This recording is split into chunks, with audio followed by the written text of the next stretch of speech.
Hey, I'm Dr. Rich. I'm a general dentist with over 25 years of experience, and I'm teaching you about dentistry and teeth so you can have a very nice smile. So today I'm going to talk about the 5 options you have to replace a missing front tooth. I'm going to give you the list in a quick rundown, but then I'm also going to go do a deeper dive into each option and explain my thought process between why I would recommend that for a person, the situations where I would recommend it, and the conditions. Because everybody always thinks that, like, oh, you're missing a tooth, best thing is a dental implant. Well, a dental implant's a great tool, don't get me wrong, but it's not perfect. There's issues with them, and for some people, they're not the best replacement option. All right, so let's go over the 5 options quickly. Number 1, don't do anything. Don't replace the tooth. Option number 2, a flipper. Option number 3, a partial denture. Option number 4, a fixed bridge. And then option number 5, a dental implant. Now that we got the quick list out of the way, let's do a deeper dive into the 5 choices. So number 1 I said was do nothing. Don't replace the tooth. Now why would somebody not want to replace their front tooth? Well, there's a couple reasons that I can think of off the top of my head. First one that's actually sort of common is that if somebody's got very crooked, crowded teeth, especially this happens with lower front teeth, they end up being very close together, crooked, crowded in there. And if one of them breaks for one reason or another, a lot of times we just pull the tooth out, and just removing that one tooth for some people, can give them enough space that the remaining teeth will kind of self-adjust into that space. Usually though, they're going to need braces, Invisalign to kind of help guide the teeth in position. And they go from having really crooked, crowded together teeth to now they have nice straight teeth. And most people don't even realize there's only 3 incisors rather than the 4 that's there normally. And now another reason why you wouldn't replace a front tooth is, well, what if the person who is missing a front tooth is an older person? People seem to be living a lot longer. Lately, just recently I had a person come in, 93 years old, had a abscessed lower front tooth. The lower incisor was abscessed on him. So options were, well, we can do a root canal or we can extract the tooth. After discussing the situation with the person and with the person's children, because their memory's starting to go, they're not quite as with it, they all decided to, let's just take the tooth out and just leave the space there. We're not going to replace it. The person's not going to miss it. They're just going to go on and enjoy life. Now, if you don't decide to replace your front tooth, you also have to know what can happen if you don't. Without a tooth in position there, the teeth on either side of the space can actually start tipping into that space. Not only that, sometimes the tooth below or above the space, depending on which tooth is missing, can drift down into that space as well. Now with a front tooth, especially if it's a lower front tooth that's missing, just the size of the upper teeth, they tend not to drift down, but the other teeth on the bottom can shift into that position. If it's an upper front tooth, then yes, the lower front teeth actually can drift up into that space where the upper tooth used to be and end up making more of a mess of things. So that's something to keep in mind. So for me, most of the time, the 2 reasons I'll recommend not replacing it is if teeth are very crowded and we could use the space to align the rest of the teeth with braces or Invisalign, or if it's an elderly person and doesn't really want to go through the expense and effort required to replace the tooth. We'll just leave the space. All right, so now let's get to the next option, a dental flipper.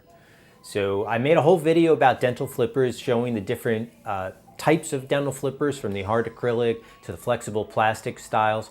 And this is a great option if you're not sure what you want to do, or if you need to save up money for what you want to do. So dental flippers can be made relatively quickly, relatively inexpensively. It'll replace the missing tooth so you can smile with confidence again.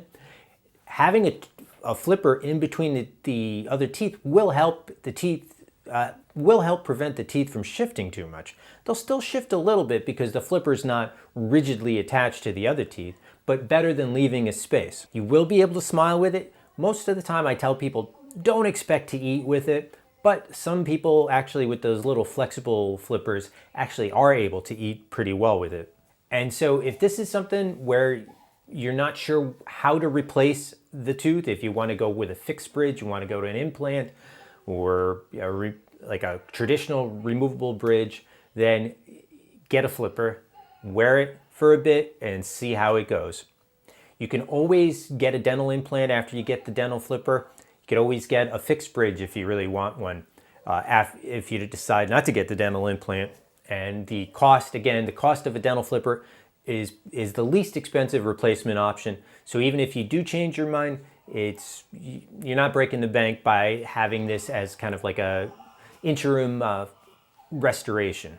All right, option number 3 was the removable denture. So how is this different than a flipper? Well, a flipper tends to be just all plastic, either hard acrylic or the soft flexible plastic. A partial denture, how I'm talking about, I make the traditional style with a cast metal framework. The framework gives the denture a lot of strength, and because it's metal, it could actually be made very thin, so it's more comfortable than the thicker plastic of a flipper. And the tooth, if a well-made partial denture can last you a lifetime, well, not quite a lifetime, but it can last you quite a long time. But a well-made partial denture also will stay in very well when you're smiling, and you can eat with this. You can chew with this, and you don't have to remove it. After you eat, yeah, I recommend removing it and rinsing it off because food's always going to get caught around all the little metal clips and around the metal framework. And it could also be designed in such a way where if you're missing several front teeth, and we need to put some clasps towards the front, we can actually make the clasps now out of a pink flexible plastic, so it blends right in. I made a video about a combo partial like that I made for somebody. I'll leave a link to it so you can check that out. 4th option is a fixed bridge. Now, this can be the traditional 3-unit fixed bridge where the teeth on either side are crowned, or it could be something a lot more conservative. The 2 more conservative options are a Maryland bridge, also called a bonded bridge. It's just a false tooth with little 1 or 2 wings off it that gets glued to the back side of the teeth on either side of the space. Or it can be a monodont bridge, which is very similar. It's just a false tooth, but just with 2 little metal nubs sticking out. The nubs, you have to drill little preparations in the teeth on either side, and then those nubs get embedded in composite resin, the white filling material, onto the teeth. Pros and cons of this, they tend to look better than flippers. You can chew with them. I always tell people though, for a front tooth, don't use it to bite into things. So if you're going to be eating apples, spare ribs, anything, try to eat everything with a knife and fork. Don't bite into it because it's only the glue that holds it in. So glue, while it's strong, and it's not that strong, you can dislodge it. So that's the biggest con with them, that especially the Maryland bridges, they tend to pop loose quite a lot. But these are also the types of bridges that I'll recommend for people if the teeth on either side of the missing tooth are virgin teeth, virgin meaning they have no fillings, they have no crowns on them. Rather than grind the teeth down, we can very minimally prepare the teeth on either side and bond this bridge in and have it stay in there. So I do this a lot for teenagers. Some people genetically don't have lateral incisors. So in some cases, the orthodontist will, during braces, they'll leave a space there. And so we'll make a Maryland bridge or a monodont bridge, bond it into place, and then let the patient get older. You don't really want to put a dental implant in when you're 16 years old. So the bonded bridge will hold the space open until the person gets into their late 20s, and then at that point they can go in and get a dental implant. Now the conventional 3-unit fixed bridge, that's with the crowns on either side of the tooth, I still do those on occasion. Usually if a person loses a front tooth and the teeth on either side already have existing crowns, you can't bond a Maryland bridge or a Monodont bridge to an existing crown, but I can just cut those existing crowns off. Teeth are already prepped, take a new impression, and have a 3-tooth bridge made. So years ago, this was probably the most common way to replace a front tooth. Years ago, I mean prior to dental implants. Since dental implants have really taken off, this is kind of dying out. I mean, I still do some, but not nearly as many as I used to.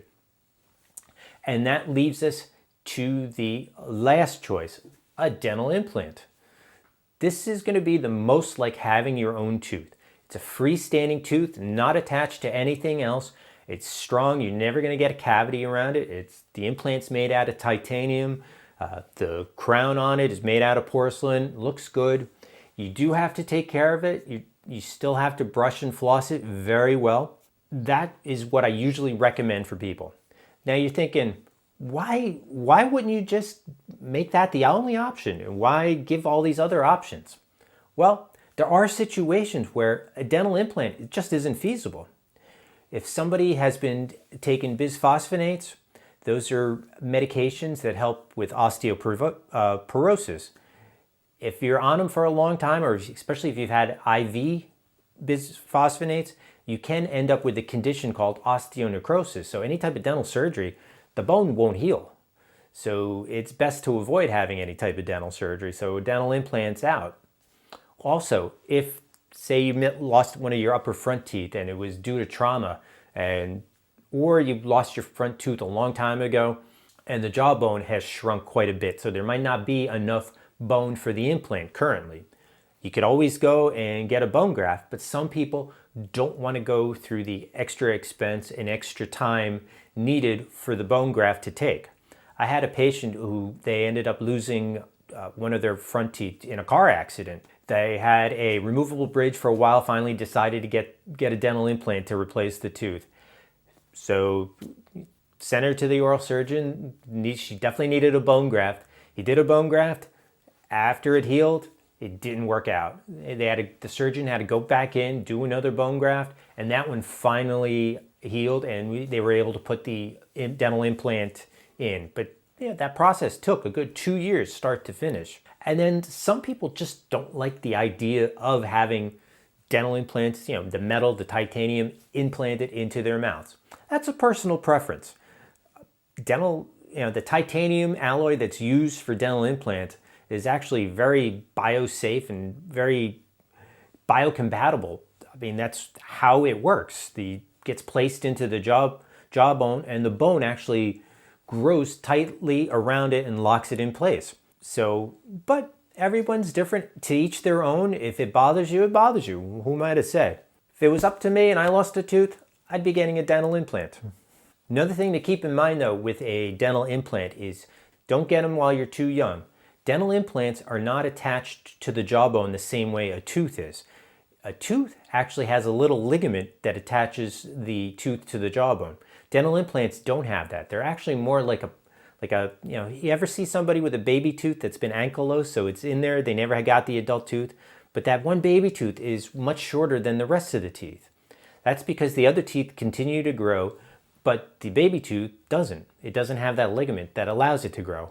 And so the same thing happens with dental implants. So you get a dental implant to replace your front tooth, it's going to look great for the first so many years. After a while though, what's going to happen is you might start to notice that dental implant crown looks shorter than the other teeth.